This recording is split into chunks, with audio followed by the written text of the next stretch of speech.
100% agree, and particularly around like dynamics of relationships. It's like we were talking about before the cameras came on again. I hate to keep bringing it up, but Monogamy, right? Like men and women don't understand each other right there, and if they did, I think less people. Go ahead, yeah. I thought you were going to pull up our chart. Oh, we can. Yeah. but it's so true. Is if men and women could understand each other more and redefine their definition of what it looks like, I think it would be much healthier, and I think we could see families again for sure. So here's the other thing too, is that you take a man that uses monogamy and loyalty as a mating strategy, and he'll look at a guy like me or my friends and be like, those guys are a piece of shit, baby. I would never. No. Women mistake a guy that can't get it for loyalty. Big mistake people make. Big mating strategy of more beta type guys. They're trading sexual exclusivity for something they can't get regularly, which is sex. And they give up all their resources for it. And they want to act like I'm a bad guy. But just before we turned this camera on, I showed you a woman that was throwing herself at me. And what did you see me send her back? You said no in some way. You showed. With You what? sent A photo? a photo. You sent her a photo of her family. Boom. Now, who's the asshole now? The kids were so cute too. I know. But you said you didn't judge her. I was like, how do you not judge that? I'm not judging her. I see it so much. I still have Facebook. Okay. It's disgusting how many married women hit on me on Facebook. It's disgusting. So, for me, instead of getting mad, I play ball. I understand hypergamy. Yeah, so you could get mad at the game or you could play it. I could play. And I just choose, and look, was the woman attractive? Yeah. I just like, here's my thing. Number one, I don't want to sleep on a bad conscience, and I see those kids, and I'm just like, nah. I had that happen to me. You had that happen to you? Oh, with your, well, fuck your yeah. with yeah. your, mm-hmm. Then I'm watching my dad and my stepdad roll around the grass in the front yard. Just bullshit. Why? Mm-hmm. Why? It's not like I'm not in abundance. I'm one of very few men that will ever tell that woman no. And you saw what she said. I'm like, pick somebody else. She's like, no, I want you. Mm-hmm. Hypergamy. Because if she was just a whore, she would just go fuck somebody. It's hypergamy. It's a cross and up, right? Mm-hmm. It's exactly what. It's a prime example of hypergamy. Do you think women can ever be happy with a guy that doesn't fulfill her hypergamy? Like, do you think that? I think that if I was a normal guy, mm-hmm. I didn't mean to cut your question off, but I want to answer the first one. If I were just some normal dude, I would not marry a woman that would not commit to leaving social media. Because it ruins it. Mm-hmm. It ruins it. Look, back in the 80s, my dad might have seen one or two women mm-hmm. that were beautiful outside of my mom. And he might have seen them in a parking lot one time and never saw them again. You know? Mm-hmm.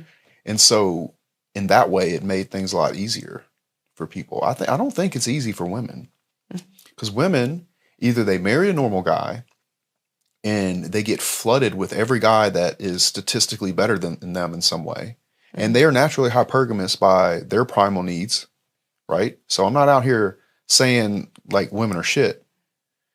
And then men, they go online and they're like me or my friends, and they get the selection of all the women they want.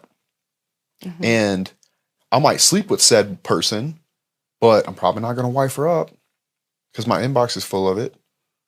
You see what I'm saying? Mm-hmm. So I don't think it's easy for either side. And then if you're a normal guy, then you're really screwed because you're not really kind of getting either one of those. Yeah, like what do you think a normal guy should do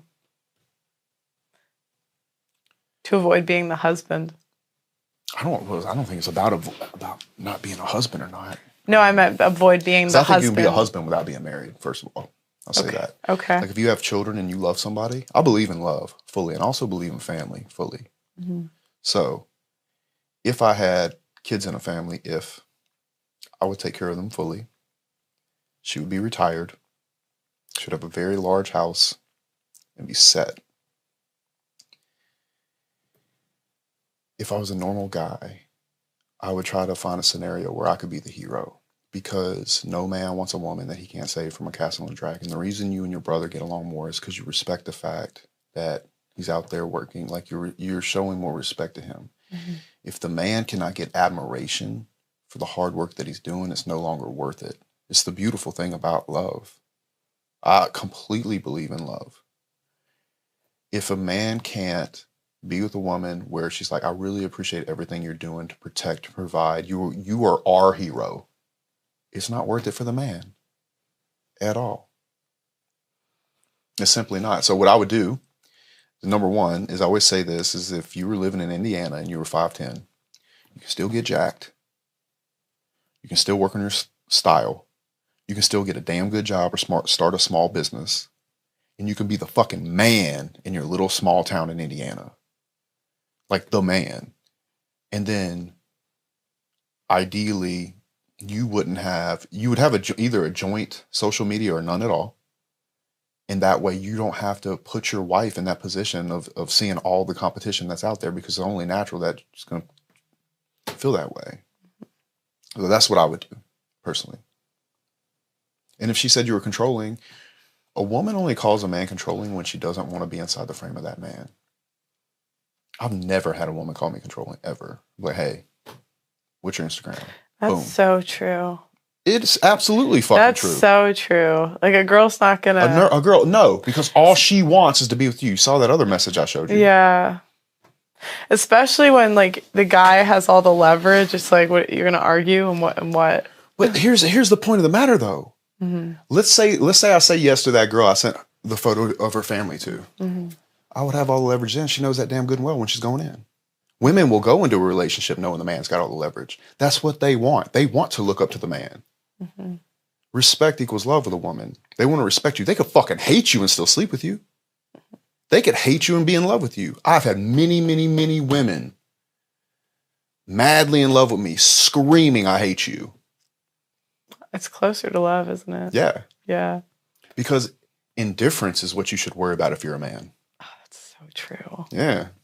So true. It's very true. You worry about the ex-boyfriend that we talk about, not the one that we that we don't. Exactly. Yeah. That's who you should be worried about. Mm. And still being friends with him on Facebook is fucked. No. So is it controlling, or do I love you enough to not put these things in front of you? Why would I send my girl to the club? You can send a good girl to a club in Miami and she'll fuck up. She'll get drunk. I come through, start talking a little shit. Next thing you know, boom. And she won't tell me that she's got a boyfriend back home. Oh, single girls trip. Mm-hmm. It's that dickhead's fault that sent her or let her. And if she's truly in love with him, and she's like, hey, Sally wanted me to go on a girls trip. And he's like, you ain't going on a girls trip. Come with me. She don't want nothing in the world than your time. Especially if you're on your purpose and you're busy and you're working a lot. Truly. Not faking working, but really working. She wants nothing in the world but to be with you if she's truly in love with you. Genuine desire. And so when that's not the case, then I think a man has to worry about. Men worry after after somebody's already cheated. Mm-hmm. Men should worry when she's liking photos that she shouldn't be liking. It's like the small shit, or like, can I go on a girls trip? Just her asking. Either you're going to have to educate her on the subject, or you need to have a red flag. I was going to say, I do think a lot of girls don't really think about it because we're in a culture that, like, encourages it. And I will say this, like, I do know girls that I would say are good girls, but when I say no, like, I wouldn't go on a girls trip, they're like, why? Like, right. It doesn't compute, because the men have never been told this. Like, right. A lot of men have never been told, don't let your girl go. And that's another reason to join the war room. Yeah. Because you're getting this consciousness on, number one, how competitive it actually is. Mm-hmm. These guys think they're competing in their friend groups. Dude, if you're competing in your friend group, first of all, you don't have any fucking friends, real friends. I will take my girl and I'll leave her at Tate's house for the weekend with my bank card. I'm not worried about it not coming back in any way, how I got it. Like, he would never, and neither would I. And you learn about your friends in a couple ways. Women and money. Number one, like, I don't even want a friend that's not abundant in both of those. Why? Well, think about it. You got two guys, been friends 20 years. One of them gets married. He goes over to the house all the time, hangs out. The wife and the husband start having a rocky ship of it. They get divorced. The first person she's going to try to fuck is him. And if he has not done his work as a man to be in abundance, enough abundance to tell a woman no, as you just saw me do, then he's going to sleep with her. And then he ruined a 20-year relationship with the only friend he probably has over 30 minutes.